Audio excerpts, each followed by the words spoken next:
And that basically was, even though people tended to up the power as well over time, they also understood that, that there was, if you did that and you lowered the voltage as you miniaturized, you would keep the power the same. And that ended, okay, because of the leakage currents, etc. And clock speed plateaued, but they were still, Moore's law is still in effect, they're still getting more. What are they going to do with them? Well, the answer is that heralded the multi-core era and parallel computing after,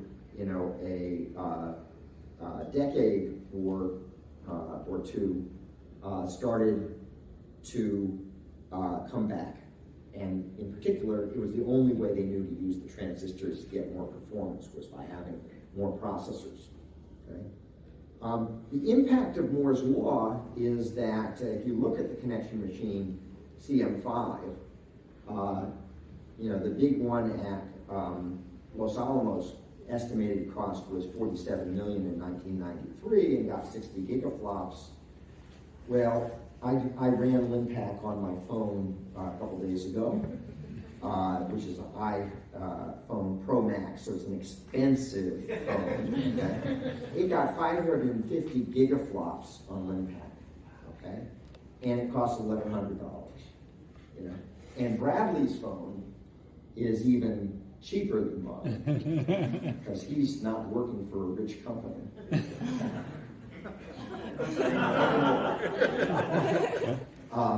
They took away my phone, Dan.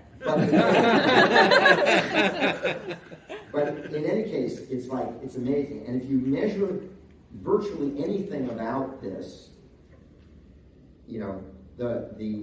this phone is just more powerful. Now, in some ways, it's not. It's like, for example, the connection machine is heavier,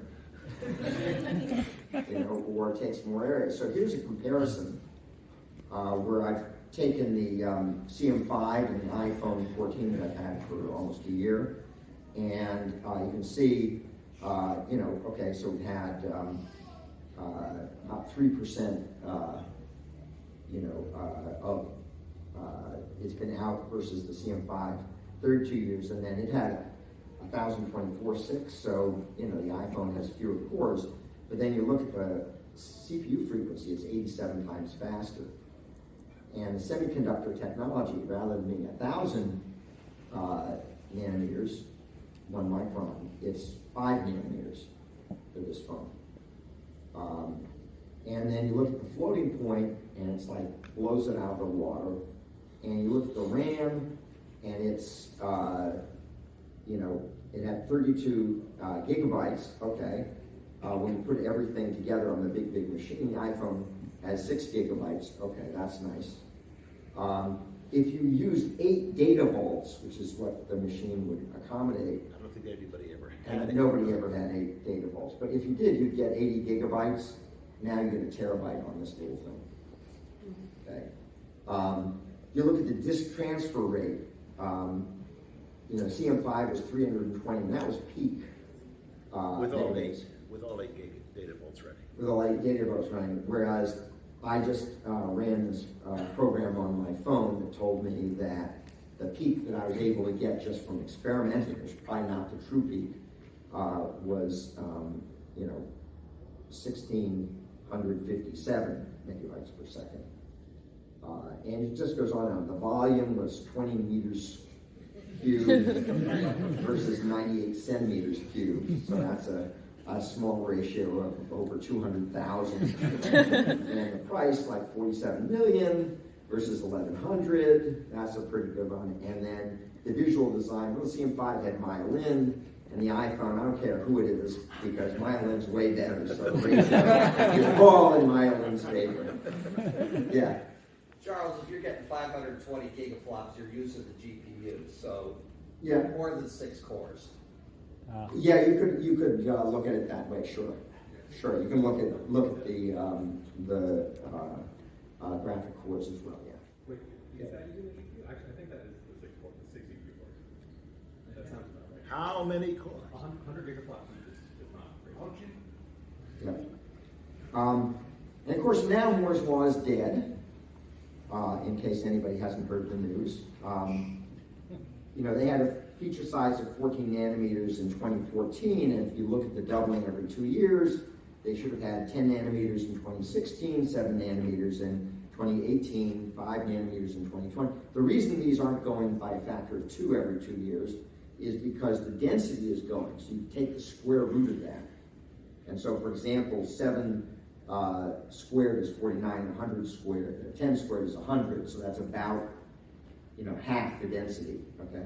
3.5 nanometers in 2022, but Intel, in fact, did not release 10 nanometers until 2019, and it took them essentially 5 years.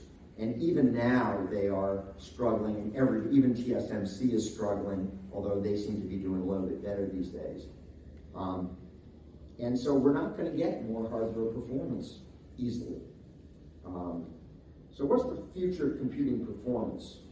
So Bradley and I wrote with some other people who are in this room, T.B. Shartle, anybody else here? Is Daniel here, or Neil or Joel? Okay, anyway, we wrote a paper a few years ago entitled "There's Plenty of Room at the top." In other words, okay, if you're not going to get performance out of the hardware, okay, it used to be there's plenty of room. You know, Feynman said there's plenty of room, and indeed, for 65 years or more, there has been room, and now we're sort of petering out the room that we have there. So we looked at it and said, well, what's going to happen after Moore's Law? Where should we be putting what basket should we be putting our eggs in? And we concluded there's a lot of room at the top. And by top here, we didn't mean the physical hierarchy the way that Feynman meant. We meant the computing stack, the top of the computing stack. And so if you look at the top of the computing stack, there's, you can get more performance out of software algorithms and hardware architecture because you can do software performance engineering, making software run faster. And that's because we've had a legacy of bloat where everybody has been spending lots and lots of cycles on very useful stuff, but not stuff that is, giving them, if there's no more, it's kind of like going on one of these days I'll probably go onto a fixed income when I retire, if I retire. It's like, well, if you're making money, yeah, just make more money, that's great. Don't worry about where you spend it. But if you got a fixed amount of money coming in, then you suddenly are really concerned about how you're spending it. And that's what performance engineering is about, tailoring software to hardware, et cetera. And in the algorithms area, lots of opportunity for new algorithms and new problem domains. And in hardware, there's a lot you can do for hardware streamlining, processor simplification, domain specialization. So there's a lot you can do. But I actually think that these are the two big areas, okay, software and algorithms, is where we really can do a lot and enable, because there's only a very small number of people who can do hardware architecture. Okay, the programmer is much, much bigger. But the problem we have today is that you have a choice of whether you want things simple or fast. Simple code tends to be slow, and fast code is complicated. And so I'd like to suggest a research agenda, which is that we all get together and make a world where it's easy and fun to write fast code. Okay? And I believe the SPA community is uniquely poised to meet this historical challenge. This is really historical what's happening now. Okay? And I think the strategy is to remedy the ad hoc nature of software performance engineering. Right now, it's a lot of tricks. And enable programmers to write fast code as a principled scientific process, rather than having to memorize all of the different instructions that you could use for this, that, or the other thing. Okay? I think there are 4 cornerstones of science-based performance engineering. There are systems you can reason about because performance obeys simple mathematical properties such as monotonicity and composability. Right now, you can delete a content-bearing, amount of work from your program. Well, maybe it doesn't make it go faster, but it shouldn't make it go slower, should it? Well, it does sometimes. Okay, that makes it very hard to figure out how you're going to make things go fast, or develop theories of performance that work in practice. And we have a bunch of examples of that from the original work in algorithms and asymptotic analysis to work span analysis and so forth. And having diagnostic tools for correctness and performance whose efficacy is mathematically grounded. They tell you really what's going on. Okay? And also reliable measurement and ubiquitous instrumentation. Just as in the connection machine, we have that diagnostic network that lets them, we got really good reliability and so forth by having that kind of thing. Well, we need the same thing if we're going to try to make things go fast. Right now, measuring is very hard for people to do.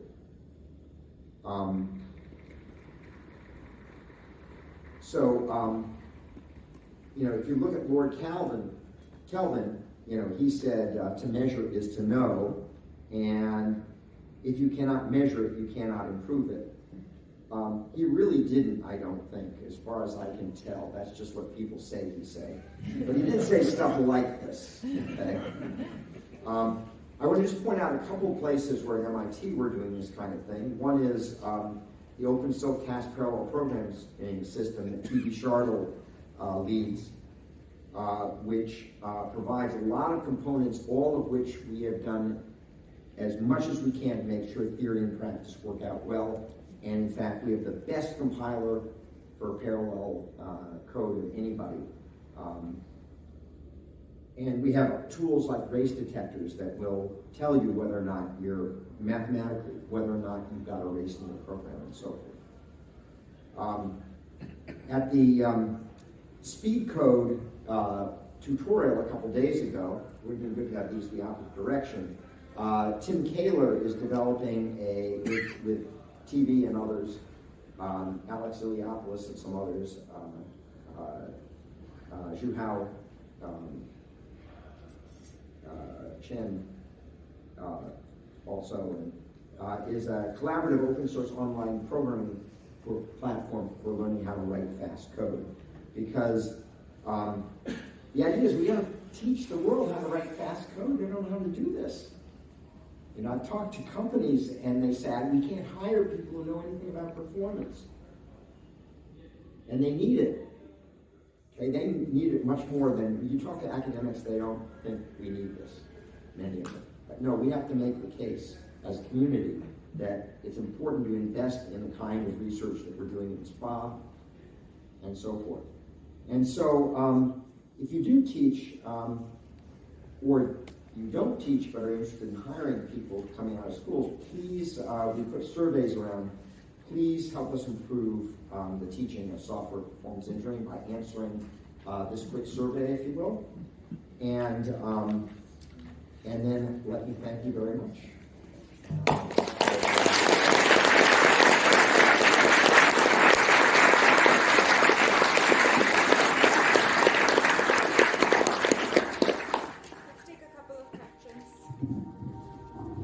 So as I mentioned, there's the boards will be on the back table, along with some literature and stuff, and a video you can watch. And Charles is gonna play the music. Yeah, music now, please.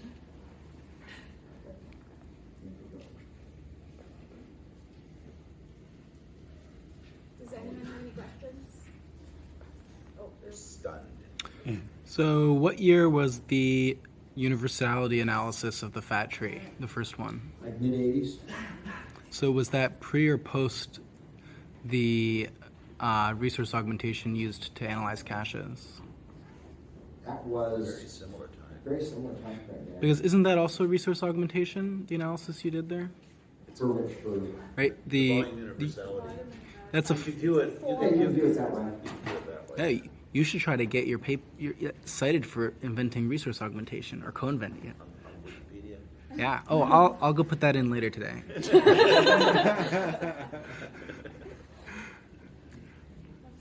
be great to have a performance engineering contest and have that be something that goes into the spot we do every year. I know some functional programming conferences have such things. Great way to do it. I think we're in a position to be leaders here. And there's a position to really have big growth. There's a wave happening right now of technology. I've studied technology trends for a long, long time. And whenever there's an inflection, there's opportunity. And right now, at the end of Moore's Law, there's a great opportunity. You know, I saw this one, for example, disk overtook tape as being more dense. And suddenly we got things like, you know, DVRs and all kinds of other kinds of things. I saw this with, you know, networks when satellite was better than landlines, and then when optics beat satellite.